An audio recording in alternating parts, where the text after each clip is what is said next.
الحمدللہ وکفا والصلاة والسلام علی من لا نبی بعدہ اما بعد فاعوذ باللہ السمیع العلیم من الشیطان الرجیم بسم اللہ الرحمن الرحیم الصلاة والسلام علیک یا سیدی یا رسول اللہ وعلی آلک و اصحابک یا نبی اللہ۔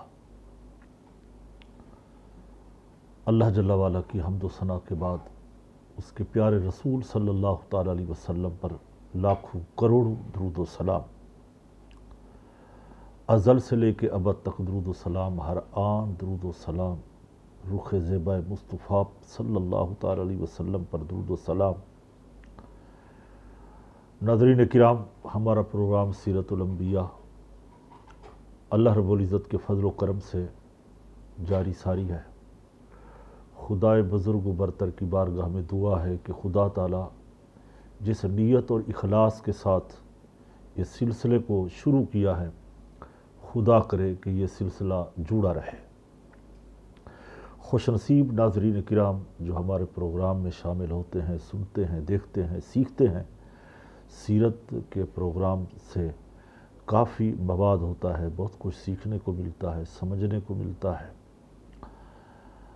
آج جس پرفتن دور سے ہم گزر رہے ہیں، ہمارا معاشرہ جو ہمیں ملا ہے، اس معاشرے کے اندر تو بہت ضرورت ہے اپنی اصلاح کرنے کی، اپنا محاسبہ کرنے کی، اپنے نفس امارہ کو راہ راست پر لانے کی۔ تو یہ کیسے ہوگا؟ وہ اسی صورت میں ہوگا کہ جو انبیاء علیہ السلام دنیا پر تشریف لائے، ان کی سیرت کو پڑھا جائے، ان کی سیرت کو سنا جائے، انہیں اپنایا جائے، اور خاتم النبیین رسول صلی اللہ تعالی علیہ وسلم حضرت محمد رسول اللہ صلی اللہ علیہ وسلم کی اسوہ حسنہ پر عمل کیا جائے۔ تو آج جو نئے نئے فتنے ہمارے معاشرے کے اندر کھڑے ہو گئے ہیں، ایمان بچانا مشکل ہو گیا ہے، ایمان کی سلامتی کی ضمانت بڑی مشکل ہو گئی ہے۔ تو لہٰذا وقت کی ضرورت ہے ہم اس سیرت سے سیکھیں۔ اللہ تعالیٰ برکتیں عطا فرمائے ہمارے سچ ٹی وی کو کہ یہ بیڑا اٹھایا اور پوری دنیا کے اندر انبیاء علیہ السلام کی سیرت کا پیغام پہنچا رہا ہے۔ خدا تعالیٰ انہیں اور برکتیں عطا فرمائے۔ اسی پروگرام کے توسل سے اللہ تعالیٰ ان کے سارے پروگرام اپنی بارگاہ میں قبول کرے۔ ناظرین کرام، گزشتہ پروگرام میں اللہ کے ایک اور سچے نبی کا ذکر خیر ہوا۔ جی ہاں، وہ ہیں حضرت داؤد علیہ السلام۔ ان کا نسب نامہ، ان کی سیرت، ان کے سارے کچھ ابتدائی حالات و واقعات انتہائی وثوق کے ساتھ ہم نے پیش کیے، اور ان کا نسب نامہ جب ہم نے بیان کیا تو وہ حضرت سیدنا ابراہیم خلیل اللہ سے جا کے ملتا ہے۔ اللہ اکبر! یعنی حضرت اسحاق علیہ السلام کی اولاد میں سے ہیں، حضرت یعقوب بن اسحاق بن حضرت ابراہیم خلیل اللہ۔ ناظرین، گزشتہ جہاں یہ پیغام چھوڑا تھا ہم وہیں سے اس کو جوڑیں گے۔ یہ بھی عرض کیا تھا کہ قرآن پاک کے اندر حضرت داؤد علیہ السلام کے کثرت کے ساتھ بیانات آئے ہیں، ان کی سیرت کے بارے میں، ان کی نبوت کے بارے میں، ان کی حکومت کے بارے میں، کہ اللہ رب العزت نے انہیں سلطنت دی، ریاست کا انتظام دیا۔ تو لہٰذا یہ دونوں عہدے ان کے پاس تھے۔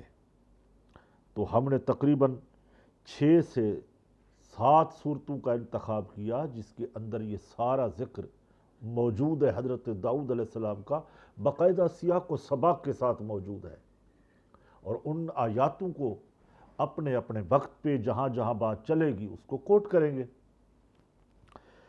اور پھر ہم نے آپ کا حلیہ مبارک بیان کیا کہ آپ کیسے تھے، کتنے خوبصورت تھے۔ اللہ اکبر! انبیاء علیہ السلام سب خوبصورت ہوتے ہیں، اللہ انہیں حسن عطا فرماتا ہے۔ تو بات یہاں چھوڑی تھی کہ گنہگاروں کو خوشخبری سناؤ اور صدیقین کو، عبادت گزاروں کو ڈراؤ۔ ہونا تو یہ تھا کہ جو نمازیں پڑھتے ہیں، عبادت کرتے ہیں، انہیں خوشخبریاں سناؤ، انہیں انعامات بتاؤ اور گنہگاروں کو ڈراؤ۔ ہمارے کریم آقا صلی اللہ علیہ وسلم بھی تو ڈراتے تھے، خوشخبریاں سناتے رہے۔ حضور کے بارے میں ہے، قرآن پاک میں آیا مبشرا و نذیرا وداعیا الی اللہ باذنہ سراجا منیرا۔ حضور خوشخبریاں بھی دیتے ہیں، ڈراتے بھی ہیں۔ مصطفیٰ کریم علیہ الصلوۃ والسلام سراج بھی ہے، منیر بھی ہے، داعی الی اللہ ہے۔ اللہ اکبر۔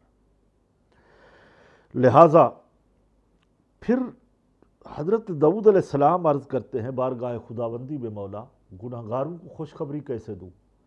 فرمایا کہ گنہگاروں کو یہ خوشخبری سناؤ، کوئی گناہ میری بخشش سے بڑا نہیں ہے۔ اللہ اکبر۔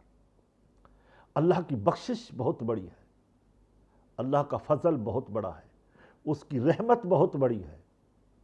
تمہارے گناہ چھوٹے ہیں، اس کی بخشش بڑی ہے۔ صدیقین کو اس بات کا ڈر سناؤ کہ جو صدیقین ہیں، نمازی ہیں، پرہیزگار ہیں، متقی ہیں، انہیں کہو کہ خبردار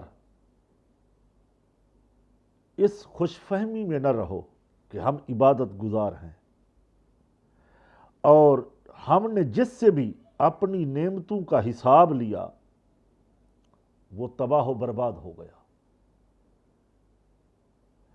خدا کرے کہ حساب و کتاب ہم سے نہ ہو۔ ہم کہاں تیاری کر چکے ہیں جواب دینے کی؟ بے حساب و کریم بخش دے۔ تو فرماتے ہیں انہیں پیغام دو، انہیں ڈر سناؤ کہ ہم جس سے حساب و کتاب لیتے ہیں وہ برباد ہو جاتے ہیں اپنی نعمتوں کا۔ ہاں، ہم جس کے اوپر فضل کرتے ہیں، کرم کرتے ہیں، وہ بخشا جاتا ہے۔ ناظرین، دعا یہی کرنی چاہیے کہ اللہ تعالیٰ کا ہم پر فضل ہو، اس کی رحمتیں ہوں۔ جو گزر گئے ہیں اس دنیا سے، اللہ تعالیٰ کا ان پر فضل ہو، ان پر رحمتیں ہوں، ان کے طفیل اللہ تعالیٰ ہماری بخشش فرمائے، ایسی دعا کرنی چاہیے۔ اب بات دوسری ہم کرتے ہیں اسی بات کو جوڑتے ہوئے۔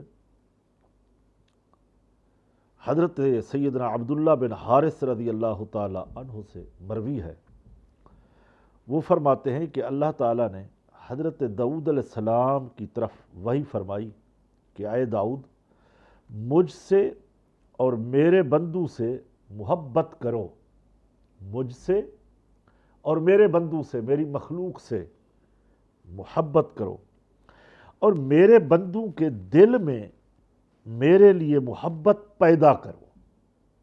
اللہ اکبر۔ حضرت داؤد علیہ السلام نے عرض کی، خلاق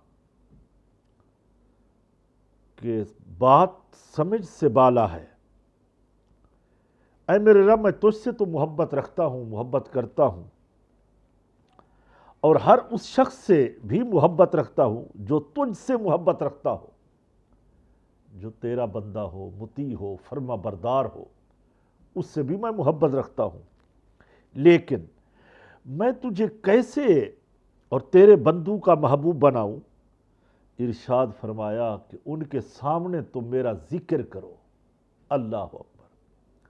کیسا بہترین ناظرین نسخہ آیا کہ میرے بندوں کے سامنے میرا ذکر کرو کہ میرا خالق ہے، میرا رازق ہے، میرا پیدا کرنے والا ہے، میرا خدا سمیع ہے، بصیر ہے، وہ میرا خدا نحن اقرب الیہ من حبل الورید ہے، میرا خدا ان اللہ علی کل شیء قدیر ہے، میرا خدا عزت دینے والا ہے، میرا ذکر کرو۔ پھر وہ میرا ذکر اچھے الفاظ سے کریں گے، وہ لوگ میرا ذکر بھی اچھے الفاظ سے کریں گے، آپ کی دیکھا دیکھی کریں گے، ان کے سامنے تو میرا ذکر کرو۔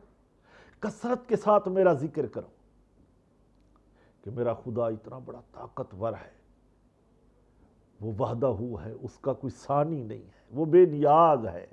ذکر کرو۔ جب وہ یہ الفاظ سن سن کے ذکر کریں گے تو پھر محبت پیدا ہو جائے گی۔ ناظرین کرام، دوسری بات، حضرت ابو عثمان الجعد رحمۃ اللہ علیہ، اللہ کے ولی ہیں، وہ فرماتے ہیں بات پہنچی ہے حضرت داؤد علیہ السلام نے عرض کی، اے اللہ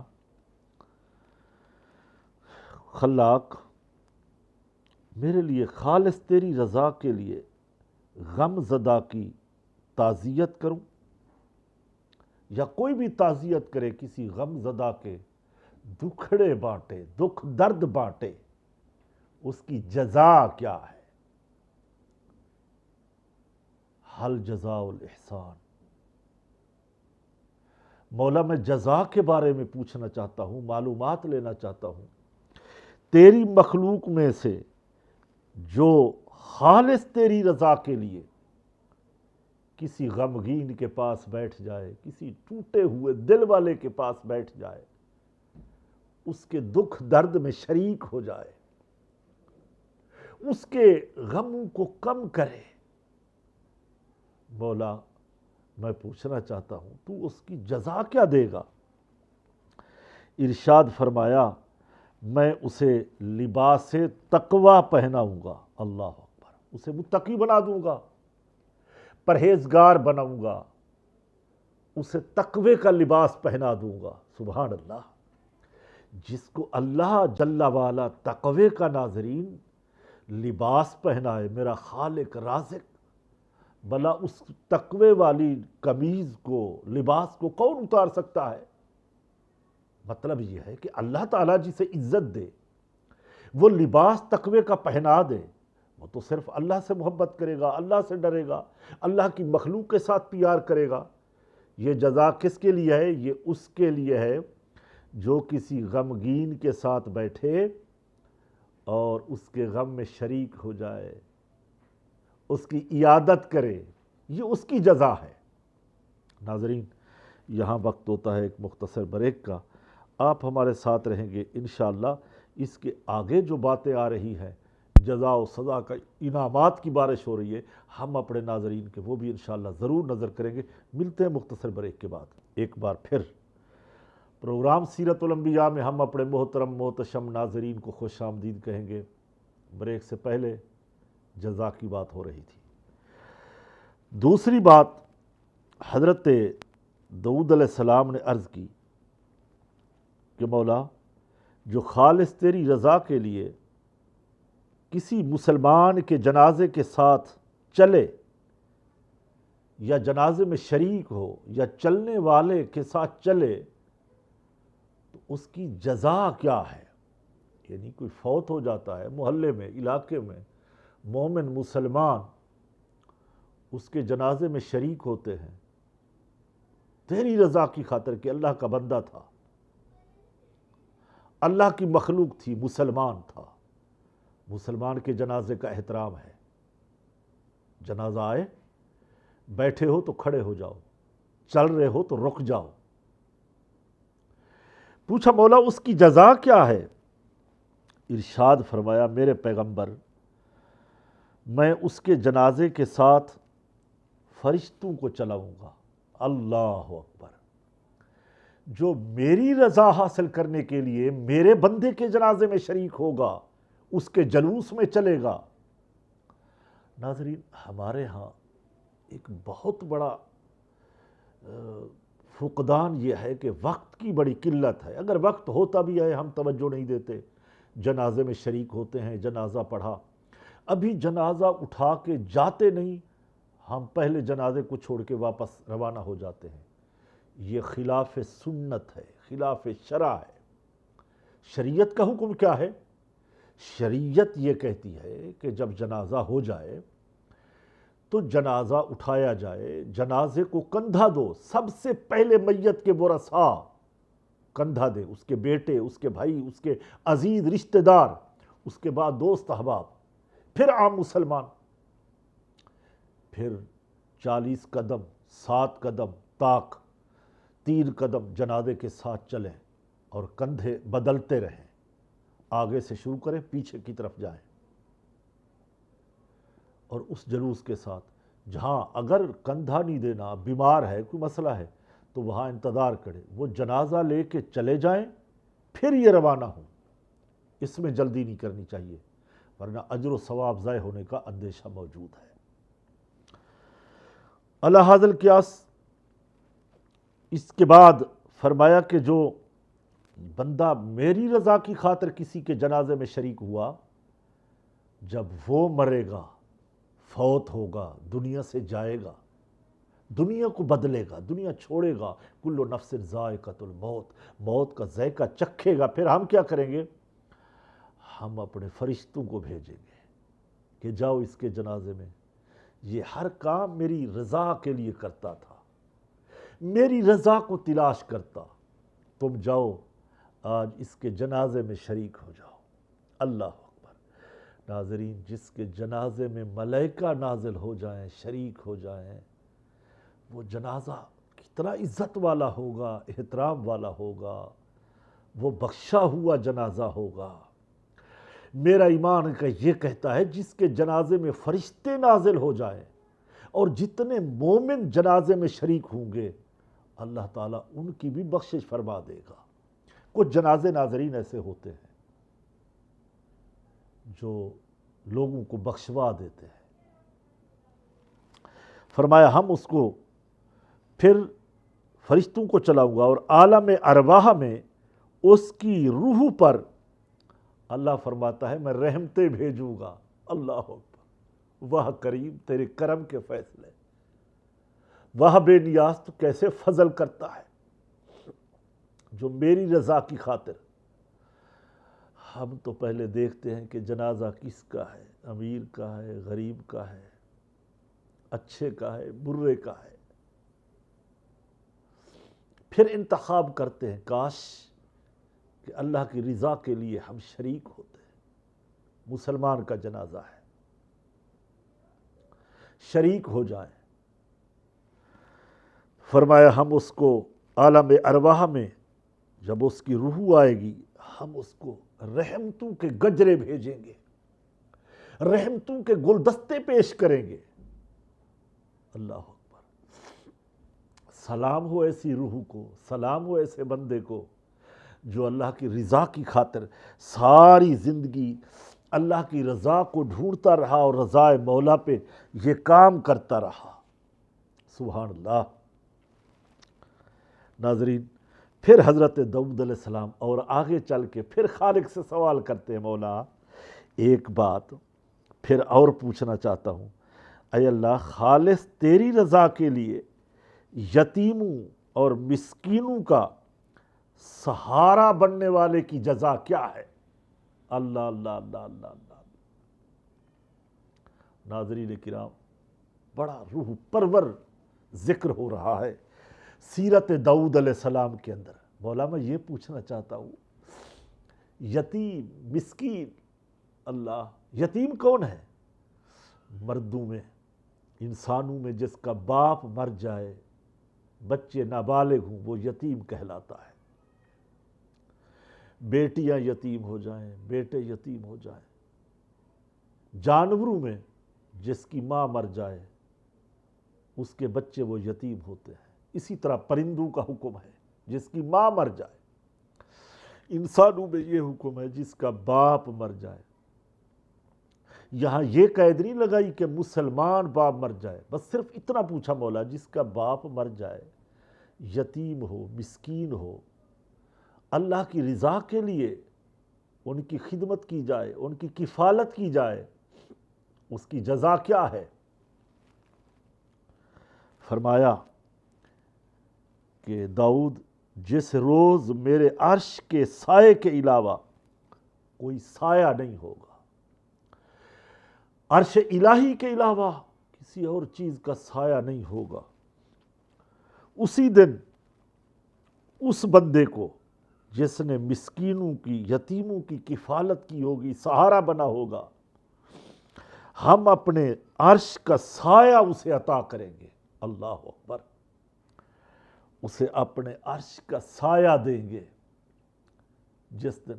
واہ، میرے قریب آقا صلی اللہ علیہ وسلم کی بھی حدیث ہے، ترمذی شریف کی حدیث مجھے یاد آ گئی، ابھی ذہن میں آئی۔ حضور فرماتے ہیں کسی نے یتیم کی پرورش کی، کفالت کی، پالا، اور وہ کل قیامت کے دن محمد کے ساتھ ایسے کھڑا ہوگا۔ حضور نے 2 انگلیوں کا اشارہ فرمایا، وہ ایسے ہوگا محمد کے ساتھ، اس کا کندھا میرے کندھے کے ساتھ ملا ہوا ہوگا۔ اللہ اکبر۔ ہمارے سچ نیوز کے جو چیئرمین صاحب ہیں، ان کا بڑا اس میں کام ہے، بڑی کفالت کی انہوں نے یتیموں کی، مسکینوں کی، فلاحی ادارے، یونیورسٹی، میڈیکل کی طرف ہاسپیٹل، بہت سارے فلاحی، یتیم بچیوں کے لیے مدارس کا قیام، کھانے پینے کا اہتمام، سینکڑوں لوگوں کو جمع کر کے ایک گلدستہ بنا دیا۔ اللہ اکبر۔ تو کتنی بڑی خوشخبری ہے ان کے لیے کہ قیامت کے دن اللہ کے عرش کے سائے کے نیچے ہوں گے۔ سبحان اللہ۔ بس مولا اس کی جزا صرف یہ ہوگی؟ نہیں، اور آگے بھی بیان ہوا ہے، حدیث شریف میں آتا ہے،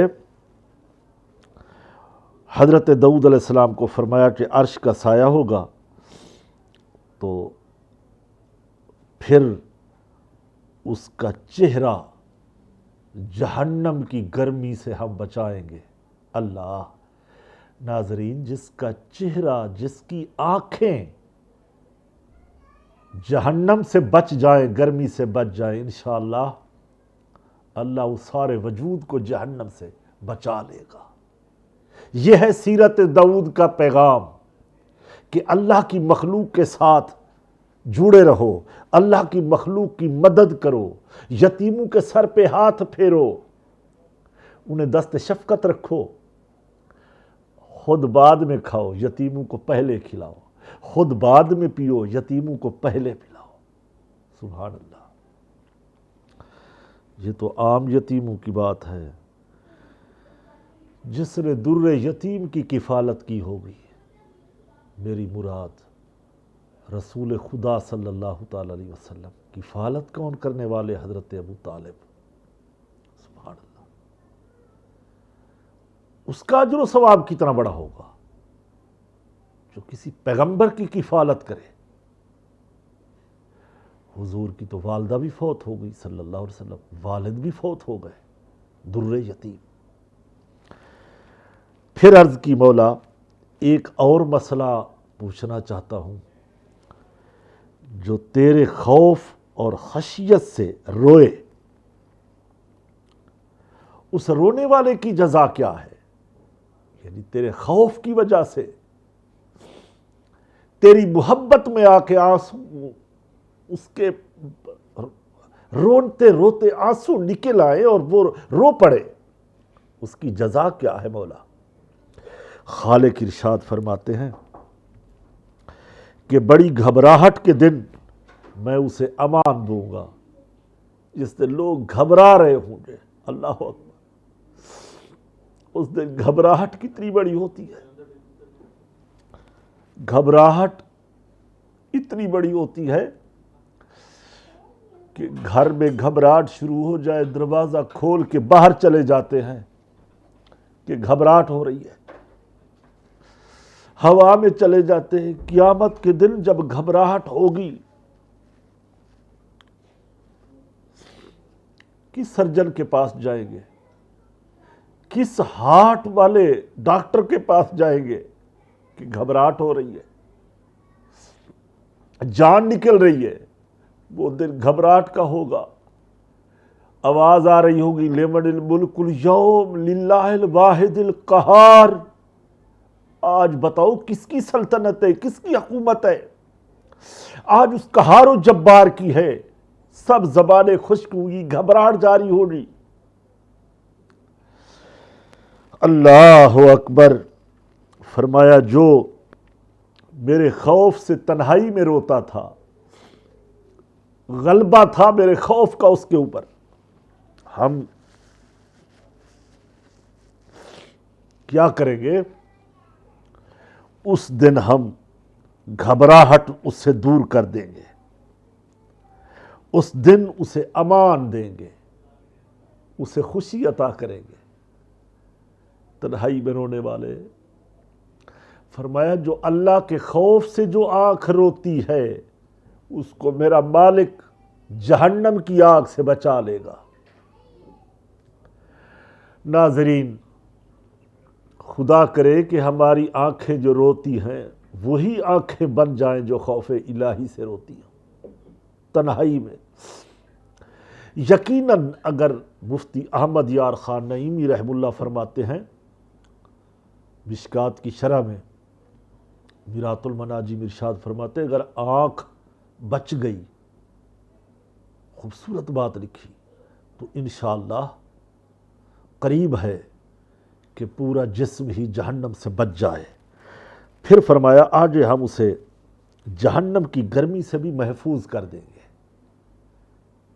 جہنم کی گرمی تک بھی اس کے قریب سے نہیں گزرے گی جو اللہ کے خوف سے ڈرتا ہے۔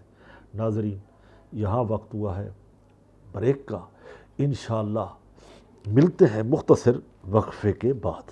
ایک بار پھر پروگرام سیرت الانبیاء میں ناظرین کرام آپ کو خوش آمدید کہہ رہے ہیں۔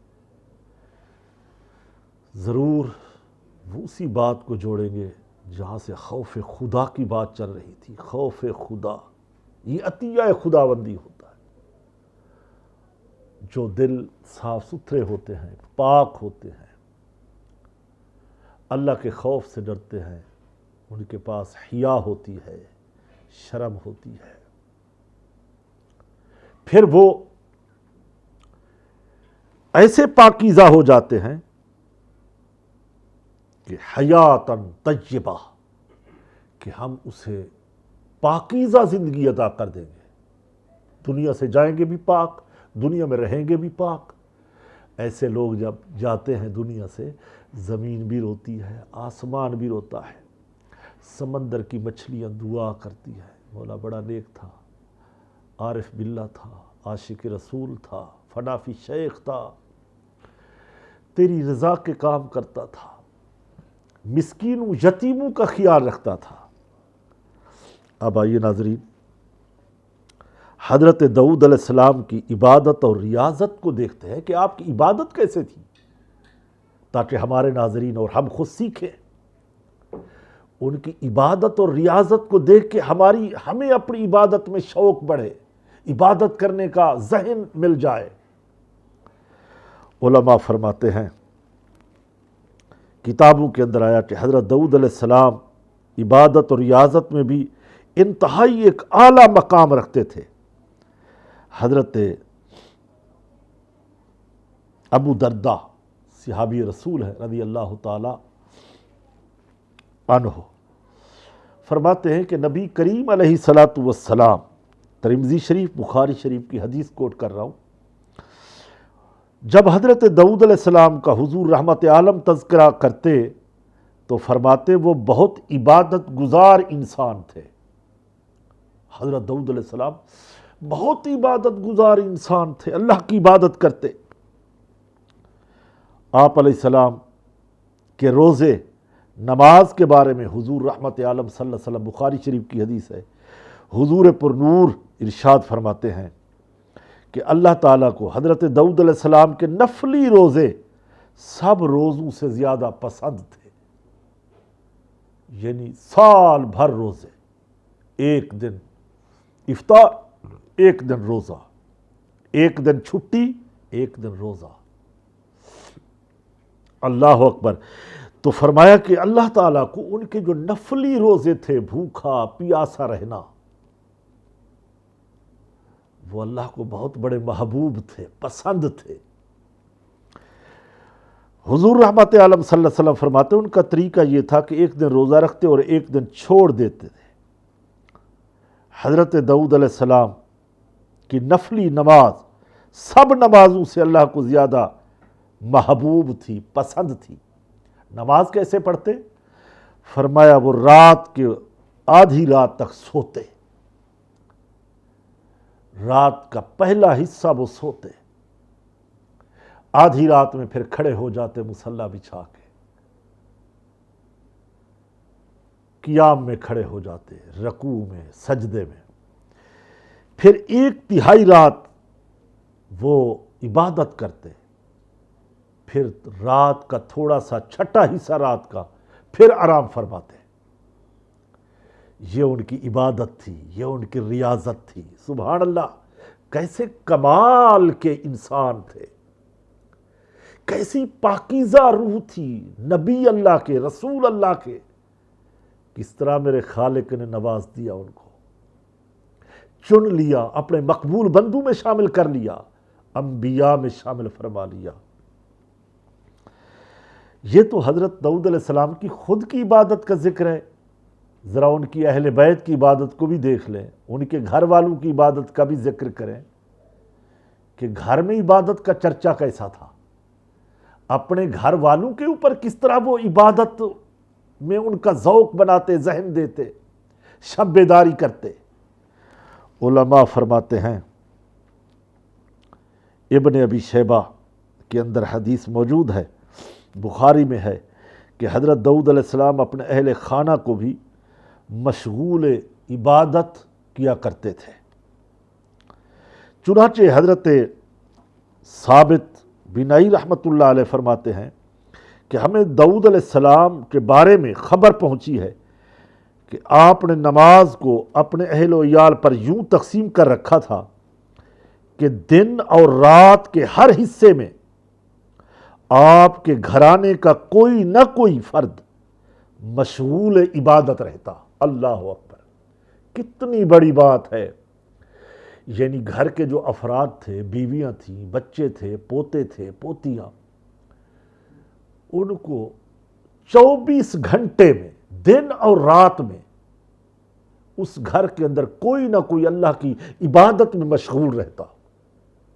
یعنی 24 گھنٹے میں آپ کا گھر عبادت الہی سے خالی نہیں ہوتا تھا۔ سبحان اللہ، اللہ اکبر۔ پھر اپنے اہل و عیال پر یوں رات اور دن تقسیم کرتے کہ ہر حصے میں آپ کے گھرانے کا کوئی نہ کوئی فرد مشغول عبادت ہوتا۔ ناظرین کرام، کیا خوبصورت انداز زندگی ہے، ہائے کاش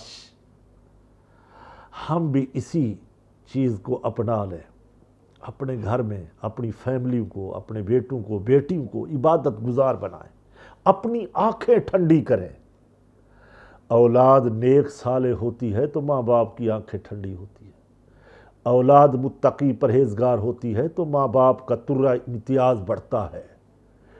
اولاد فرما بردار ہو، نیک ہو، صالح ہو، عبادت گزار ہو، سچ بولنے والی ہو، برائیوں سے نفرت ہو، ماں باپ کی زندگی بڑھ جاتی ہے۔ اللہ اکبر، کیا انداز زندگی بنایا تھا حضرت داؤد علیہ السلام نے اپنے گھر میں، اپنے اہل و عیال کے لیے، کہ 24 گھنٹے میں آپ کی حویلی میں، آپ کے گھر میں اللہ کی عبادت ہو رہی ہے۔ کبھی کوئی، میرا ایمان یہ کہتا ہے، کوئی کتاب زبور پڑھ رہا ہوگا، کسی وقت میں نمازیں ہو رہی ہوں گی، کسی وقت میں کوئی اور عبادت ہو رہی ہوگی، کسی وقت میں تسبیحات پڑھ رہے ہوں گے۔ 24 گھنٹے میں کوئی ایک منٹ ایسا نہیں ملتا کہ آپ کا گھر عبادت سے خالی ہو۔ سبحان اللہ۔ پھر فرمایا، اب ذرا ان چیزوں کا بھی ہم جائزہ لیں گے۔ حضرت داؤد علیہ السلام آپ دعائیں کیسے کرتے تھے، کیسی دعائیں تھیں، اللہ کی حمد و ثنا کس طرح یہ پیغمبر کیا کرتے تھے۔ ناظرین، دعا بھی عبادت ہے، بلکہ دعا عبادت کا مغز ہے۔ الدعاء مخ العبادہ، کہ عبادت کا مغز جو ہے وہ دعا ہے۔ کوئی عبادت کرتا ہے، نماز پڑھتا ہے، روزے رکھتا ہے، دعا نہیں کرتا، اس کی عبادت اس کے منہ پر مار دی جاتی ہے۔ جو کوئی جلدی کرتا ہے، نماز پڑھ کے بھاگتا ہے، دعا نہیں مانگتا، حدیث کو کوٹ کر رہا ہوں، قرآن پاک کی آیاتوں کو کوٹ کر رہا ہوں، فرمایا قیامت کے دن اس کو منہ کے بل گھسیٹ کر کے جہنم میں ڈال دیا جائے گا کہ تو اللہ سے دعا نہیں کیا کرتا تھا، دعا نہیں مانگتا، دعا مانگو۔ مومن کا ہتھیار کیا ہے؟ دعا۔ دعا سے سارے کام چلتے ہیں۔ ناظرین، فقیر کا بھی یہی طریقہ ہے۔ میں دن میں 5 نمازوں کے علاوہ 3 سے 4 دعائیں مانگتا ہوں، حضور نبی کریم صلی اللہ علیہ وسلم کی ساری امت کے لیے، اپنے والدین کے لیے، اپنے آباء و اجداد کے لیے، کل مسلمین مسلمات کے لیے، خاتمہ بالخیر کے لیے۔ دعا کا اہتمام تو کرنا چاہیے۔ جہاں دوستوں میں جاتا ہوں، مریدوں میں جاتا ہوں، وہاں دعا کا اہتمام کرتا ہوں۔ جہاں دعوت میں جاتا ہوں، وہاں دعا کا اہتمام کرتا ہوں۔ میرا دعا کے اوپر کامل یقین ہے کہ جب میں اپنے رب سے مانگتا ہوں، میرا رب عطا کرتا ہے، دعا قبول ہوتی ہے۔ حضرت داؤد علیہ السلام کا ناظرین طریقہ یہ تھا کہ اس عظیم عبادت کا بھی خاص وہ اہتمام فرماتے ہیں۔ آپ علیہ السلام کی مانگی ہوئی دعائیں جو ہیں، ذرا وہ بھی ہم ناظرین کے سامنے پیش کریں گے۔ یہ بڑا احسان ہے ہمارے سچ ٹی وی کا، نیوز چینل کا، کہ اتنی بڑا اہتمام کرتا ہے، اچھی اچھی باتیں وہاں تک ناظرین تک دعاؤں کے سلسلے۔ بس ایک بات کر کے میں اپنی گفتگو کو سمیٹوں گا، پھر دعا میں شامل ہو جائیں گے۔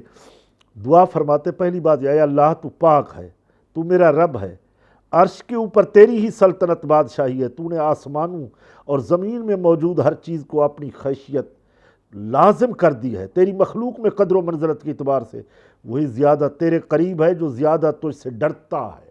یہ دعا تھی۔ سبحان اللہ۔ جو اللہ سے ڈرنے والا ہے وہ زیادہ عزت والا ہے، وہی تقوی والا ہے، وہی پرہیزگار ہے جو اللہ سے ڈرنے والا ہے۔ ناظرین آئیے، ہمارے پروگرام کا وقت ختم ہوتا ہے، انشاءاللہ اگلے پروگرام میں پھر اسی سلسلے کو جوڑیں گے سیرت الانبیاء میں۔ تو ہمارے ساتھ آپ دعا میں شامل ہو سکتے ہیں۔ دعا میں آمین کہی جاتی ہے، دعا اللہ رب العزت قبول کرتے ہیں، خشوع خضوع عاجزی کے ساتھ دعا مانگی جاتی ہے۔ الحمدللہ رب العالمین والصلاة والسلام علی سید الانبیاء والمرسلین ما هو اہل ربنا افرغ علینا صبرا وثبت اقدامنا وانصرنا علی القوم الکافرین۔ اے ساری کائنات کے مالک خالق رازق اللہ، ہماری آج کی گفتگو کو بارگاہ میں قبول فرما۔ مولا نہ صرف ہمیں گفتار کا غازی بلکہ کردار کا غازی بنا دے۔ مولا تو پاک ہے، تو سمیع ہے، تو بصیر ہے، تو سننے والا ہے۔ ہمیں تقوی عطا فرما مولا، ہمیں تقوی والا لباس پہنا دے مولا، محشر کی گرمی سے بچا۔ اللہ عرش کا سایہ اس امت کو عطا کرنا مولا، یتیم و مسکینوں کی خیر فرمانا، اپنے نیک بندوں میں ہمیں شامل فرمانا۔ پروردگار عالم عذاب جہنم سے بچا، عذاب قبر سے بچا، پل صراط کی تیزی سے بچا، حضور کے لواء الحمد کے جھنڈے کے نیچے بھی ہمیں جگہ عطا فرما، حضور کی شفاعت نصیب فرما صلی اللہ علیہ وسلم۔ مولا ہمارے بیماروں کو شفا عطا فرما مولا، ہمیں ہر جنازے میں شریک ہونے کی توفیق عطا فرما۔ پروردگار عالم دکھی لوگوں کے ساتھ بیٹھنے کی ہمیں ہمت اور حوصلہ عطا فرما۔ یا ارحم الراحمین مولا، بیماروں کو شفا عطا فرما۔ جو گھروں میں بیٹیاں، بچیاں، بیٹے، لڑکے، جوان ہیں مولا، انہیں نیک ہم اللہ رشتے عطا کر دے، مثال رشتے عطا کر دے، والدین کی پریشانیوں کو دور فرما، عالم اسلام کی خیر فرما، افواج پاکستان کی خیر فرما، پاکستان کی سرحدوں کو مولا مضبوط سے مضبوط تر بنا دے۔ سمعنا و اطعنا غفرانک ربنا و الیک المصیر۔ ہمارے سچ چینل، ہمارے پروگرام کی ٹیم، مالکان، سب کی خیر فرما، اول خیر، آخر خیر، ظاہر خیر، باطن خیر، تمم بالخیر۔ صلی اللہ تعالیٰ علی خیر خلقہ و نور عرشہ محمد و علی آلہ وصحبہ۔